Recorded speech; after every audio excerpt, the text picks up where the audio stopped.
Good morning.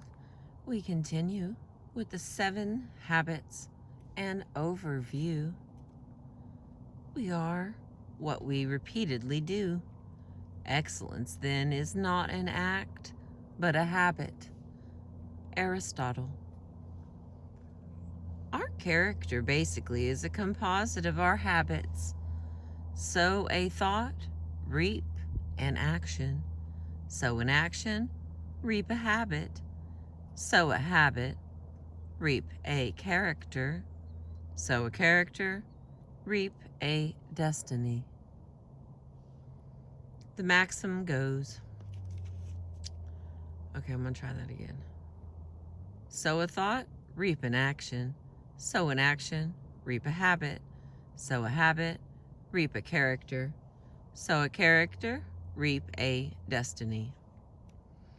Habits are powerful factors in our lives because they are consistent, often unconscious patterns.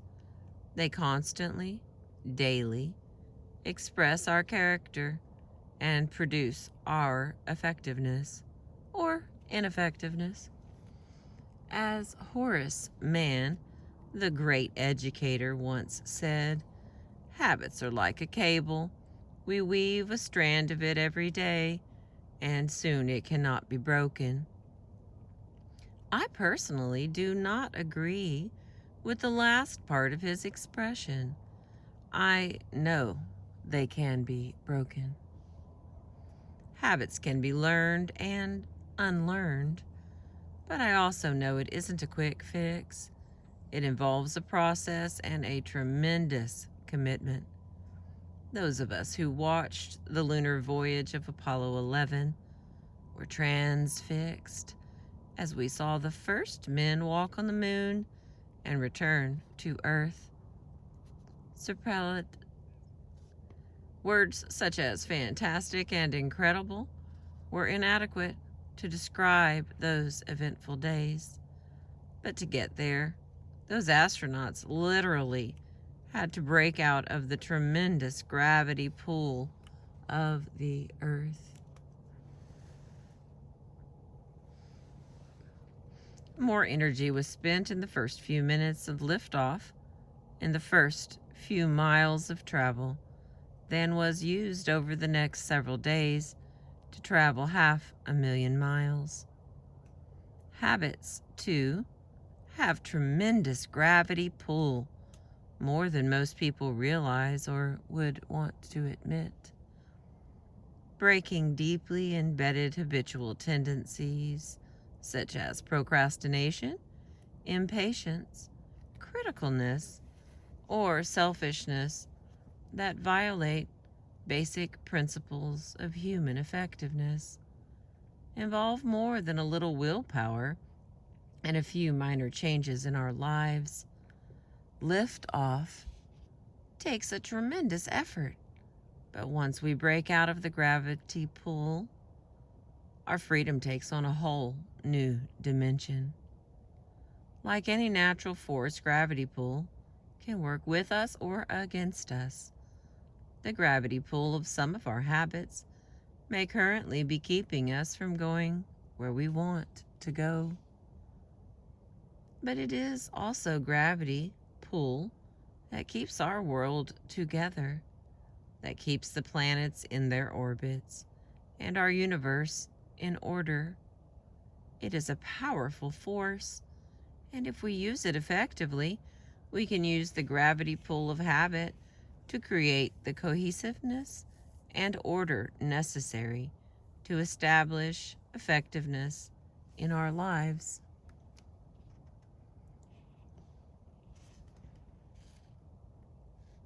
I see we've got our little green dot back today. The sun is up, but it's burning the mist, fog, off of the water. So I'm hoping it looks as lovely for you as it does for me. It's a bit grand, the rest of it. Okay. Habits defined. For our purposes, we will define a habit as the intersection of knowledge, skill, and desire. Knowledge is the theoretical paradigm that what to do and the why, the what to do and the why. Skill is the how to do, and desire is the motivation, the want to do. In order to make something a habit in our lives, we have to have all three.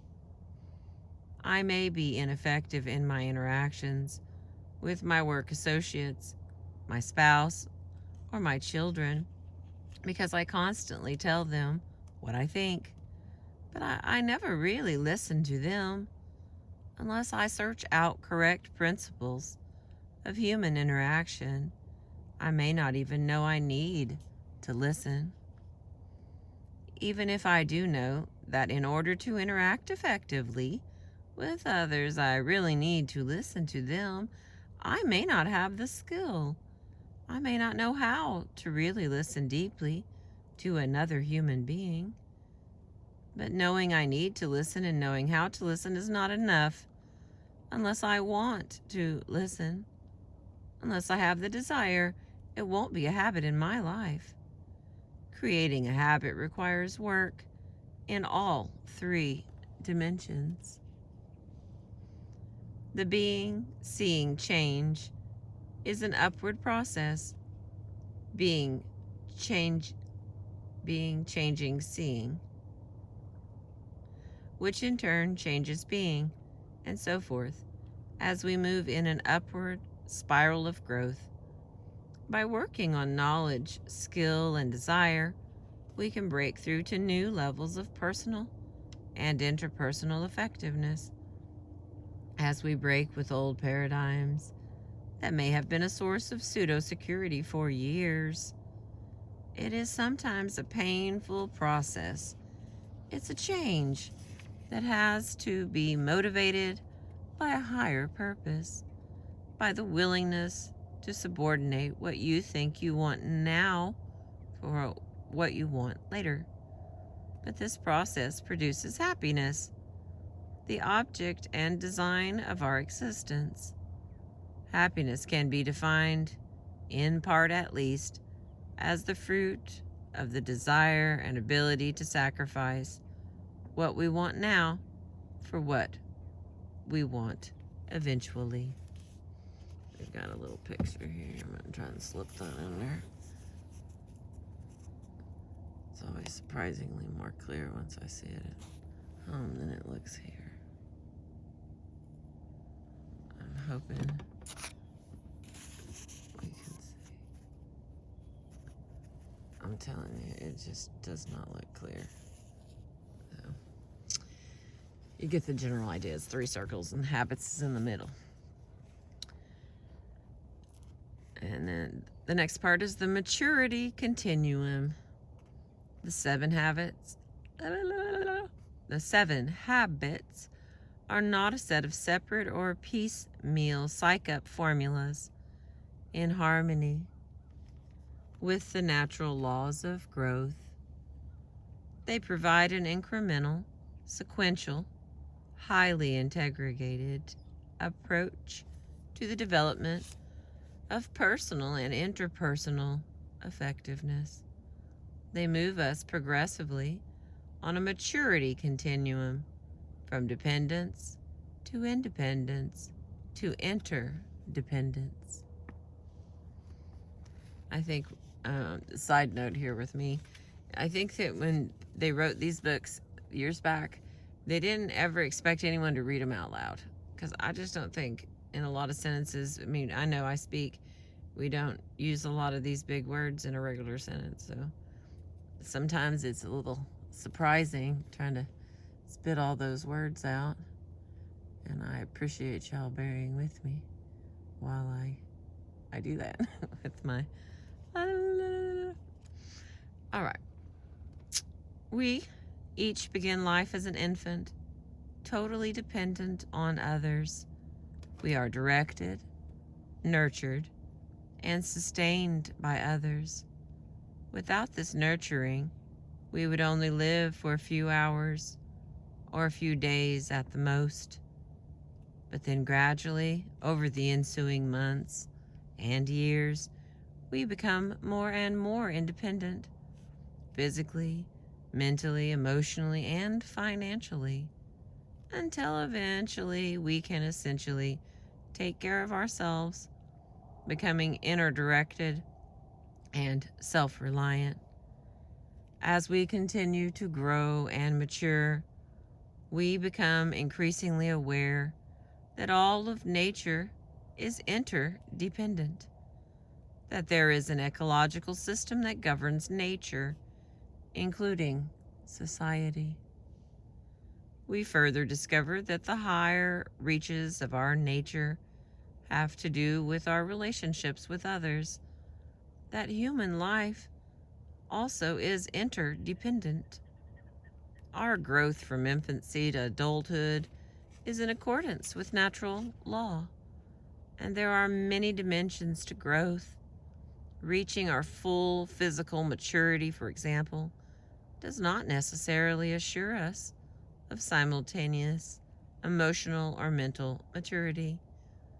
On the other hand, a person's physical dependence does not mean that he or she is mentally or emotionally immature. On the maturity continuum, dependence is the paradigm of you take care of me. You come through for me. You didn't come through. I blame you for the results. And then for independence, that was the continuum for dependence. I'm going to read this again.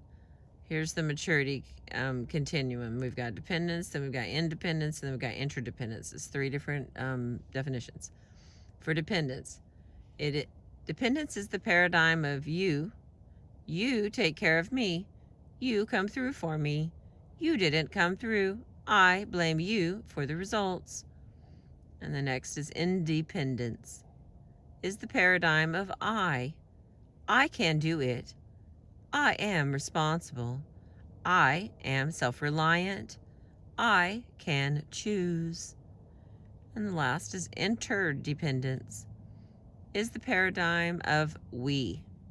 We can do it. We can cooperate. We can combine our talents and abilities and create something greater together. Dependent people need others to get what they want. Independent people can get what they want through their own effort. Interdependent people combine their own efforts with the efforts of others to achieve their greatest success. If I were physically dependent, paralyzed or disabled or limited in some physical way, I would need you to help me. If I were emotionally dependent, my sense of worth and security would come from your opinion of me. If you did not like me, it could be devastating.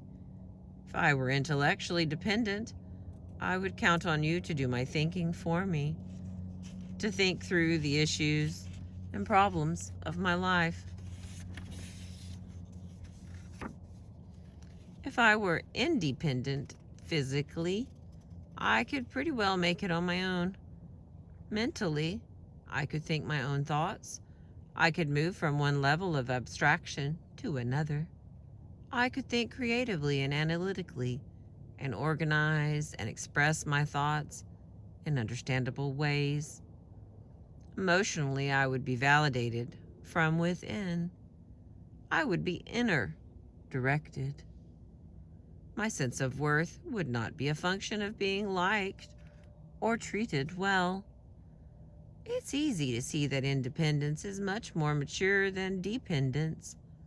Independence is a major achievement in and of itself, but independence is not supreme. Nevertheless, the current social paradigm enthrones independence. It is the avowed goal of many individuals and social movements. Most of the self-improvement materials put independence on a pedestal. as though communication, teamwork, and cooperation were lesser values. But much of our current emphasis on independence is a reaction to dependence, to having others control us, define us, use us, and manipulate us. The little understood concept of interdependence appears to many to smack of dependence, and therefore we find people often, for selfish reasons, leaving their marriages, abandoning their children, and forsaking all kinds of social responsibility, all in the name of independence. The kind of reaction that results in people throwing off their shackles, becoming liberated, asserting themselves, and doing their own thing, often reveals more fundamental dependencies that cannot be run away from because they are internal rather than external. Dependencies such as letting the weaknesses of other people ruin our emotional lives, or feeling victimized by people and events that are actually out of our control. Of course, we may need to change our circumstances, but the dependence problem is a personal maturity issue that has little to do with circumstances. Even with better circumstances, immaturity and dependence often persist. True independence of character empowers us to act rather than be acted upon.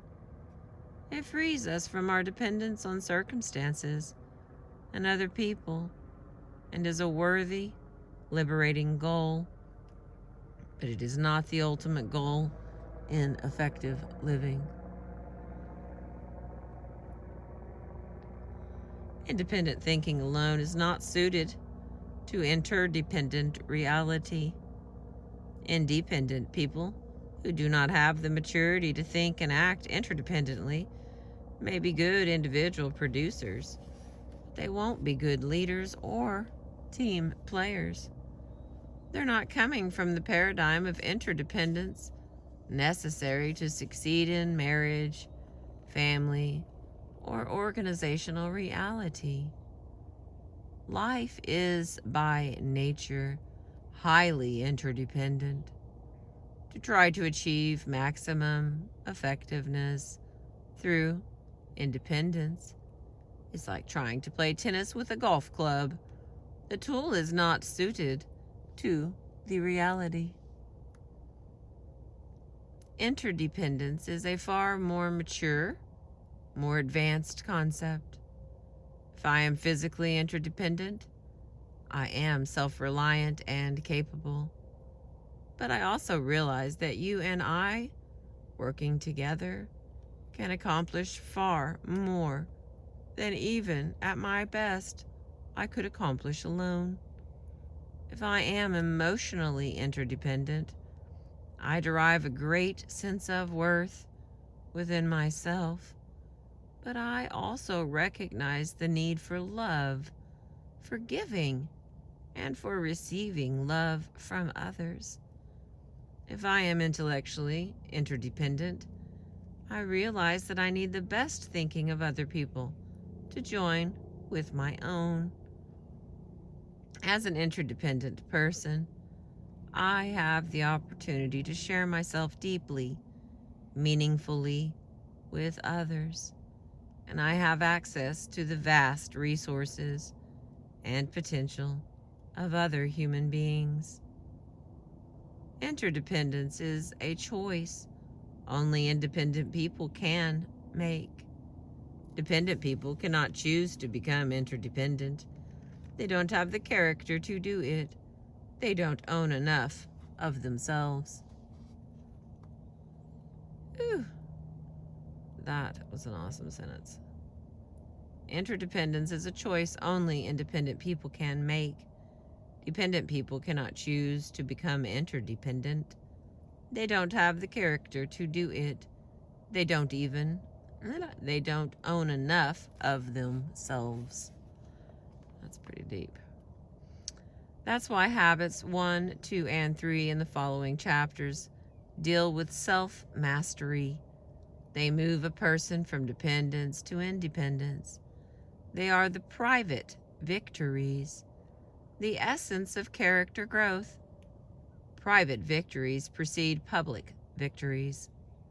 You can't invert that process any more than you can harvest a crop before you plant it. It's inside out. As you become truly independent, you have the foundation for effective interdependence. You have the character base from which you can effectively work on the more personality-oriented public victories of teamwork, cooperation, and communication in habits 4, 5, and 6. That does not mean you have to be perfect in habits 1, 2, and 3 before working on habits 4, 5, and 6. Understanding the sequence will help you manage your growth more effectively, but I'm not suggesting that you put yourself in isolation for several years until you fully develop habits 1, 2, and 3. As part of an interdependent world, you have to relate to that world every day, but the acute problems of that world can easily obscure the chronic character causes. Understanding how what you are impacts every interdependent interaction will help you to focus your efforts sequentially in harmony with the natural laws of growth.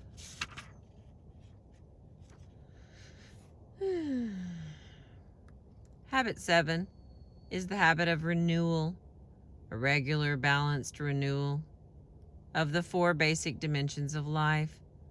It circles and embodies all the other habits.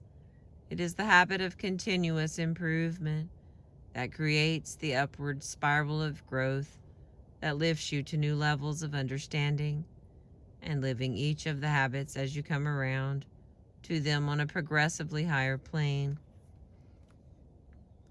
If you would like to receive a complimentary self-scoring 7 habits personal feedback profile to help you evaluate your current level of effectiveness, please call 1-800-255-0777. That is the asterisk at the bottom, so I don't know if that number's in use or not. I'm just trying to make sure you're getting the full experience of the book. And then the last paragraph for this video is the diagram on the next page is a visual representation of the sequence and the interdependence of the 7 habits and will be used throughout this book as we explore both the sequential relationship between the habits and also their synergy.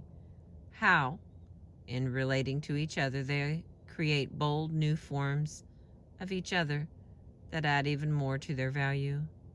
Each concept or habit will be highlighted as it is introduced. I'm going to try this again because I can't get enough trying. So here's our chart.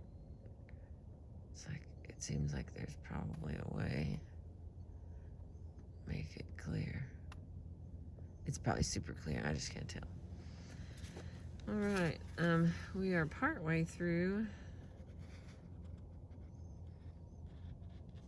I've only got a few pages left, but I'm gonna start another video, so thank you for being with me. I'm watching some of the fog get warmed off of the water. I appreciate you. I've been reading to you from the seven Habits of Highly Effective People by Stephen R. Covey. We're on page 52. Thank you.